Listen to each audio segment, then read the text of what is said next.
Hey guys, welcome back to another video.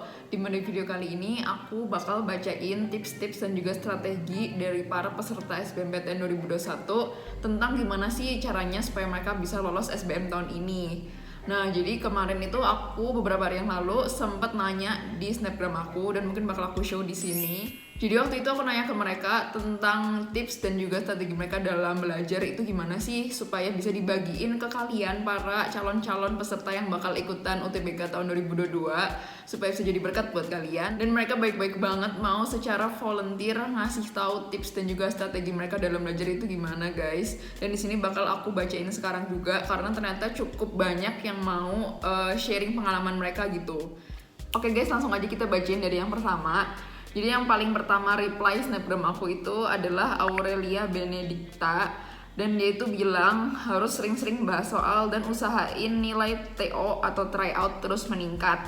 Terus dia juga bilang belajar dari kesalahan. Nah kalau belajar dari kesalahan ini setuju banget sih. Maksudnya kayak ini juga salah satu life lesson dimana kalau misalnya kita ngelakuin kesalahan jangan malah kayak nyesel terus overthink gitu, tapi ya hitung-hitung aja, jadiin sebagai pengalaman dan supaya kedepannya kalian jangan bikin kesalahan yang sama lagi guys. Nah terus kalau misalnya harus sering bahas soal, ini aku setuju banget karena kalau misalnya kita cuma review materi doang dan kita nggak tahu contoh soal yang bakal ditanyain itu gimana, itu sama aja kayak bohong gitu loh guys. Dan kita juga harus tahu biasanya tuh pertanyaan yang ditanyain tuh gimana. Pasti biasanya tipe-tipe soal yang ditanyain tuh nggak jauh beda sama yang tahun-tahun sebelumnya atau yang dari sesi-sesi sebelumnya gitu guys. Jadi kita harus tahu juga model soal yang bakal ditanyain itu gimana. Nah terus di sini dia juga bilang usahain nilai tryout terus meningkat. Jadi usahain ya guys. Karena menurut aku pribadi untuk terus meningkatkan nilai tryout itu adalah hal yang tidak mudah.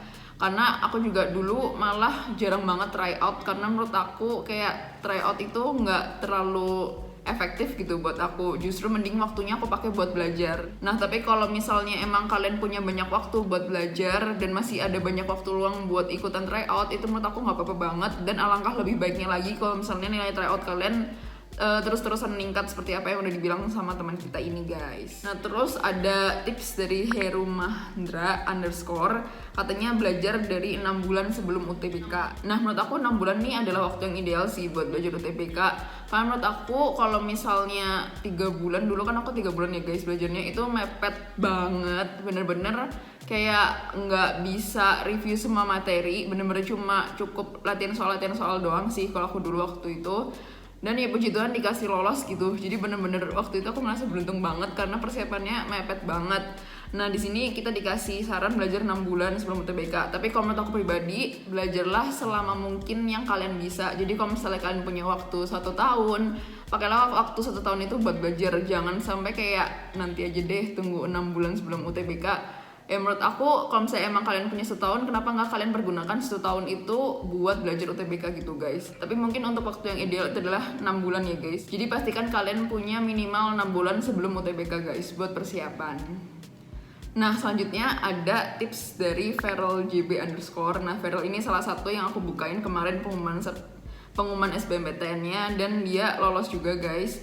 Terus dia bilang buat yang soshum wajib banget beli buku SKS yang warna kuning. Nah ini tuh aku saking penasarannya buku SKS yang warna kuning tuh kayak gimana. Aku sampai search di Shopee guys dan bentukannya kayak gini kalau misalnya kalian mau lihat. Dan mungkin next video aku bakal review karena aku udah beli bukunya. Aku udah beli semua buku SKS dan bakal aku review satu-satu.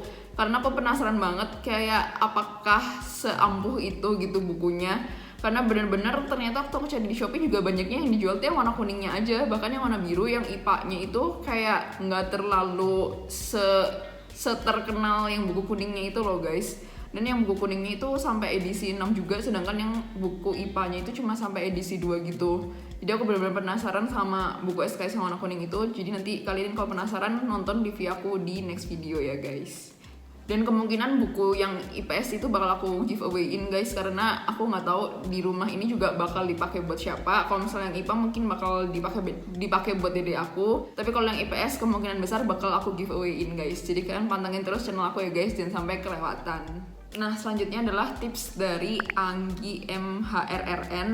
Dia bilang jangan malu bertanya kalau ada materi yang kurang paham, bisa tanya ke guru atau ke teman. Nah ini aku setuju juga guys, karena pasti kita kadang kalau mau nanya ke temen suka sungkan atau misalnya ngerasa ntar gue kalau dikira bodoh gitu gimana ya, masa kayak gini doang nggak tahu. Itu jangan pernah mikir kayak gitu guys, karena menurut aku pribadi kalian bakal rugi sendiri. Karena kalau misalnya kalian malu bertanya, maka kalian nggak akan pernah tahu jawaban dari apa yang kalian selama ini bingungin gitu guys. Pokoknya dulu aku punya prinsip, kalau misalnya kalian emang ada bingung sesuatu dan kalian tahu kalian harus tanya ke siapa tapi kalian malu, udah terabas aja guys. Karena jangan sampai kalian nyesel nggak nanya itu, toh hitung-hitung yang kita tanyain itu adalah teman kita sendiri gitu guys. Pokoknya intinya jangan malu-malu bertanya, karena menurut aku pribadi dengan bertanya itu kalian bakal dapat pengetahuan yang lebih banyak dari orang lain dan biasanya malah jauh lebih ngerti gitu, dan kalian bakal lebih gampang menguasai materinya guys. Nah selanjutnya ada masukan dari Valentina_Sihotang. Dia juga salah satu yang aku bukain pengumuman SBMPTN-nya kemarin, dan dia di sini kasih tips banyak banget guys. Yang pertama, nggak usah bikin catatan estetik, yang penting mah lengkap dan jelas. Setuju banget, karena kemarin aku sempat bikin catatan estetik dan itu kayak ngabisin waktu 1 jam doang buat bikin 1 lembar. Dan at the end of the day, aku lebih suka cara belajar aku yang dulu, yaitu bikin catatan seadanya, karena bener-bener makan waktu banget gitu guys kalau misalnya bikin catatan estetik. Terus dia juga bilang try out secukupnya aja, nggak usah sering-sering. Nah ini sama juga kayak aku dulu aku juga try out seadanya aja lah, nggak usah bener-bener yang kayak sebulan sekali gitu. Kayak karena menurut aku waktunya jauh lebih mending dipakai buat belajar sama latihan soal guys.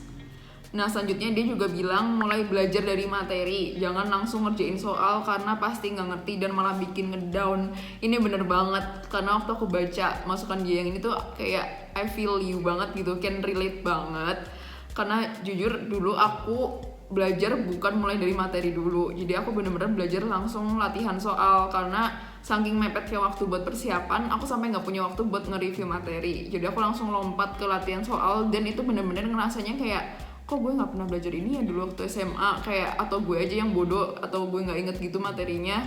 Kayak bener-bener sekalinya ngedown tuh bisa sampai kayak mau nangis gitu loh guys. Kayak ngerasa ini ntar gue SBM bisa ngerjain nggak kalau soalnya semua kayak gini gitu loh.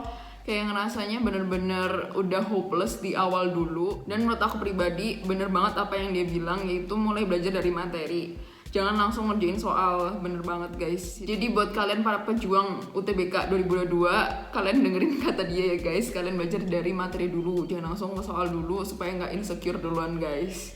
Terus selanjutnya dia juga bilang fokus sama progres diri sendiri. Kalau ada yang nilainya jauh lebih tinggi, jadiin motivasi, jangan malah insecure. Ini bener banget juga. Kayak nasihat dia tuh semuanya can relate banget gitu guys. Maksudnya bener-bener tamparan ilahi banget gitu.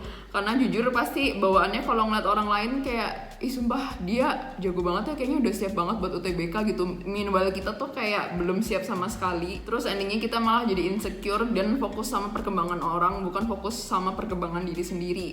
So alangkah baiknya kita fokus ke diri kita sendiri aja guys, jangan malah fokus sama orang-orang lain yang malah bikin kita malah insecure. Dan yang terakhir banget dia bilang good luck 2022, asik. Terus selanjutnya ini yang paling terakhir dari Ariela GNWN. Dia bilang jangan nunda-nunda belajar, manfaatkan waktu dengan baik dan selalu mengandalkan Tuhan, good luck. Nah ini juga aku setuju banget, jangan pernah nunda-nunda belajar. Karena kalau misalnya kalian tahu ternyata hasilnya gak sesuai ekspektasi kalian, pasti at the end of the day kalian bakal nyesel banget. Aduh kenapa gue waktu itu gak mulai belajar dari jauh-jauh hari. Pokoknya dia nekanin di sini manfaatkan waktu dengan baik. Jadi kalau misalnya kalian emang punya waktu misal beberapa bulan, manfaatkan itu dengan baik guys. Terus selalu mengandalkan Tuhan. Nah ini setuju banget sih yang terakhir, kayak ini bener-bener closing statement banget. Karena percuma mau kita belajar dari 3 tahun sebelumnya atau mau belajar dari kapanpun dan mau sebagus apa nilai tryout kita, tapi kalau kita nggak ngandelin Tuhan itu sama aja zong guys. Jadi jangan lupa selalu mengandalkan Tuhan, karena dia yang bakal tahu kayak kita harus kemana, dan dia juga yang bakal ngasih kita hikmat setiap kita mau belajar dan waktu ngerjain UTBK. So yang terakhir yang paling penting kuncinya adalah jangan lupa mengandalkan Tuhan nih guys. So sekian video hari ini guys. Kalau misalnya kalian para peserta SBMPTN tahun 2021 yang lolos dan kalian nonton video ini dan kalian mau nambahin tips dari kalian, Kalian boleh juga komen di kolom komentar di bawah supaya bisa dibaca sama adik-adik kalian. Dan aku sekali lagi ngucapin terima kasih banyak buat kalian yang udah mau nge-reply DM Instagram aku dan ngasih pengalaman-pengalaman kalian dan juga tips-tips belajar kalian. So kalau misalnya kalian ngerasa terbantu dengan video ini, jangan lupa like video ini dan juga subscribe ke channel aku. Stay safe and stay healthy. Bye guys.